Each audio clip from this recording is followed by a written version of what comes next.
खुद को पंजाब का सबसे बड़ा दिलेर और वारिस बताने वाला अमृतपाल फरार है। खुद को हिंदुस्तानी की बजाय खालिस्तानी बताने वाला अमृतपाल को भगोड़ा घोषित कर दिया गया है। जिसे खालिस्तान से कम कुछ भी मंजूर नहीं था, वो आज दुम दबाकर भागता फिर रहा है। एक चूहे की माफिक पता नहीं किस बिल में घुसा है। एक वक्त पर पंजाब पुलिस को घुटनों पर लाने वाले अमृतपाल पर जैसे ही गृह मंत्रालय का हंटर चला, वो कांप गया और पुलिस को देखकर फरार हो गया। अमृतपाल तो फरार हो गया, लेकिन उसके इशारे पर नाचने वाले 112 खालिस्तानी पुलिस की गिरफ्त में हैं और इन गुर्गों ने जो जानकारी दी है वो बेहद ही चौंकाने वाली है। उसी के बारे में आज आपको बताऊंगा।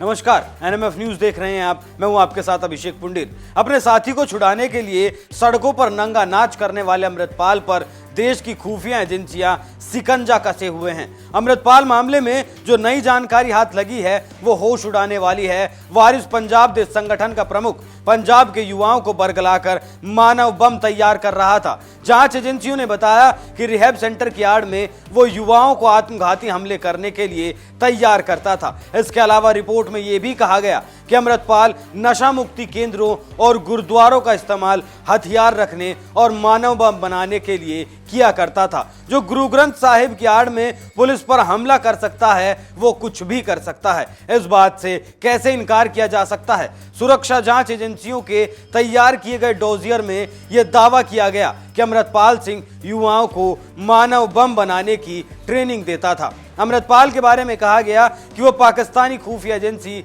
आईएसआई के कहने पर दुबई से भारत लौटा था और यहां आकर वो खालिस्तान का कट्टर समर्थक बन गया। हालांकि इस बात की आशंका पहले से ही थी कि ये किसी न किसी बाहरी ताकत के दम पर भारत को सुलगाने के लिए वापस लौटा है।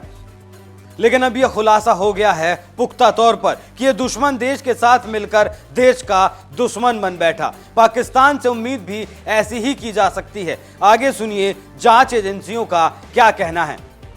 पाकिस्तान अमृतपाल जैसे लोगों को सक्रिय कर भारत का ध्यान भटकाने की कोशिश कर रहा है। जांच के दौरान पुलिस ने अमृतपाल की कार से भारी मात्रा में हथियार और गोला बारूद बरामद किए। इसके अलावा कुछ वर्दियां और जैकेट भी मिले। जिस कार में सब सामान जब्त किया गया उस पर भी AKF लिखा था। कहा जाता है कि आनंदपुर खालसा फ्रंट की स्थापना अमृतपाल सिंह ने ही की थी। जांच अधिकारियों ने बताया कि वारिस पंजाब देश संगठन द्वारा चलाए जा रहे कई नशा मुक्ति केंद्रों में अमृतसर के गुरुद्वारे में हथियारों को अवैध रूप से इकट्ठा किया जा रहा था। नशा मुक्ति केंद्रों में भर्ती होने वाले युवाओं को गन कल्चर की तरफ धकेला जाता था। इसे आतंकी बनने की राह पर चलने के लिए मजबूर किया जाता था। आत्मघाती हमले के लिए युवाओं को तैयार किया जाता था। आत्मघाती हमलों में मरने वालों को अमृतपाल शहीद बताता था। ये वो सच है जो जांच एजेंसियों की जांच में सामने आया है। लेकिन वहीं अमृतपाल और उसके परिवार का कहना है कि वो शेर है और नशा मुक्ति के लिए पंजाब में काम कर रहा है। पंजाब में खुशहाली के लिए काम कर रहा है। युवाओं की नशे की लत को छुड़ाने का काम कर रहा है। पंजाब में सुधार कर रहा है। लेकिन ये किसी ने नहीं बताया कि नशे की लत छुड़ाने के नाम पर युवाओं को आत्मघाती बना रहा है, मानव बम तैयार कर रहा है, एक अलग फौज तैयार कर रहा है, प्रशासन से भिड़ने के लिए हथियार इकट्ठा कर रहा है।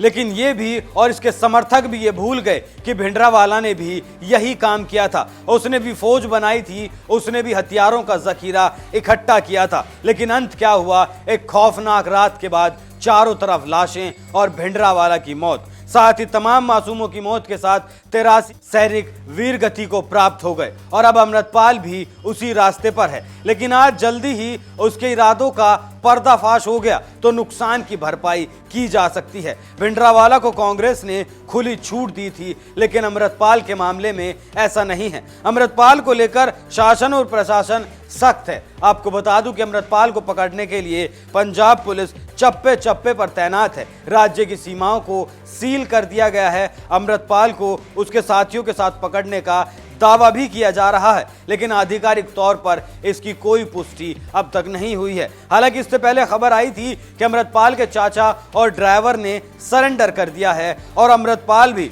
कहीं ना कहीं सरेंडर करने की फिराक में हैं। हालांकि वारिस पंजाब दे संगठन कल से ही दावा कर रहा है कि पुलिस ने अमृतपाल को गिरफ्तार कर लिया है और वो नहीं बता रही कि अमृतपाल कहां है। पुलिस नहीं बता रही कि उसकी लोकेशन क्या है, क्योंकि पुलिस को इस बात का अंदेशा है कि अमृतपाल की लोकेशन लीक होने से पंजाब के हालात बिगड़ सकते हैं। अब आप सुनिए अमृतपाल के ऊपर क्या क्या मामले दर्ज किए गए हैं। पंजाब पुलिस के एक प्रवक्ता ने बताया, वारिस पंजाब दे के लोग 4 आपराधिक मामलों में शामिल हैं। इनमें समाज में अस्थिरता पैदा करना, पूर्व नियोजित हत्या, पुलिस कर्मियों पर हमला करना और सरकारी कर्मचारियों के काम में बाधा डालना शामिल है। पुलिस ने कहा कि पंजाब के अजनाला थाने में हमले को लेकर वारिस पंजाब के लोगों के खिलाफ 24 फरवरी को मुकदमा संख्या 39 दर्ज किया गया था। अमृतपाल सिंह और उसके समर्थकों ने अपने सहयोगी तूफान सिंह को रिहा करने के लिए अमृतसर के अजनाला थाने का घेराव किया था। तब अमृतपाल सिंह अपने सैकड़ों समर्थकों के साथ थाने पहुंचा था। इनमें से कुछ के पास बंदूकें और तलवारें भी थी। आपको बता दूं कि अमृतपाल अक्सर अपने बयानों और मांगों को लेकर चर्चाओं में रहा है। अमृतपाल सिंह ये दावा किया करता था कि खालिस्तान की उसकी मांग बिल्कुल जायज है, क्योंकि सिख भारत में आजाद नहीं। अपनी दस्तरबंदी के समय उसने कहा था, ये वादा है आपसे कि हमारे शरीर में जो लहू है उसका एक एक कतरा आपके चरणों में बहेगा, पंथ की आजादी के लिए बहेगा। लेकिन देखिए सच क्या है। सच ये है कि पुलिस को देखकर अमृतपाल भागा भागा फिर रहा है। जो अमृतपाल दावा किया करता था कि खालिस्तान की आजादी के लिए पहली गोली अमृतपाल की छाती पर चलेगी, वो अमृतपाल आज पता नहीं कहां है। वैसे आपको यह भी बता दूं कि अमृतपाल खुद को हिंदुस्तानी भी नहीं मानता और पंजाब को आजाद भी नहीं मानता। लेकिन अब इसकी सारी पोल खुल चुकी है, इसके आकाओं का पर्दाफाश हो चुका है। पाकिस्तान से जो तार जुड़ रहे थे वो अब कट चुके हैं। वैसे आपका यह भी जान लेना जरूरी है कि अमृतपाल की चर्चा सिर्फ हिंदुस्तान में ही नहीं हो रही, कनाडा, ब्रिटेन, अमेरिका और उन तमाम देशों में चल रही है जहां खालिस्तान के समर्थक रहते हैं और हिंदुस्तान में फंडिंग भेजते हैं। अमृतपाल की धरपकड़ से सबको मिर्ची लगी है अमृतपाल पर। गृह मंत्रालय के इस एक्शन पर आप क्या राय रखते हैं, हमें कमेंट करके जरूर बताएं। नमस्कार। Flag march just to instill a sense of security and law and order in the state is perfect. Just to instill the security, sense of security among the people. 7 लोग पहले कल सुबह और 3 कल शाम को गिरफ्तार हुए हैं। 7 इलीगल वेपन्स और 300 से ज्यादा राउंड्स वो पोजीशन में मिले हैं। 3 गाड़ियां जो हैं वो मिली है हमें जो यूज करते थे। क्या मुख्य आरोपी की अमृतपाल की कोई लोकेशन अब तक ट्रेस हुई है? हो जाएगा, लगे हुए हैं, प्रेशर बिल्डअप हुआ है, कॉर्डन सर्च ऑपरेशन जारी है। कितनी एफआईआर हुई है और कितनी गाड़ियां बरामद हुई हैं सर? एक गाड़ी में हथियार भी मिले हैं, वो थोड़ा बता दीजिए। हथियार जो मिले हैं वो कुछ 7 के करीब वेपन मिले हैं, इलीगल वेपन्स, और 300 से ज्यादा बुलेट्स वो मिली हैं। जी, क्योंकि बहुत लंबा ये चेज किया, ये भी बताया गया कि जब वो मर्सिडीज गाड़ी में था या एक हाई प्रोफाइल गाड़ी में था तो उसने कई लोगों को टक्कर वगैरह भी मारी।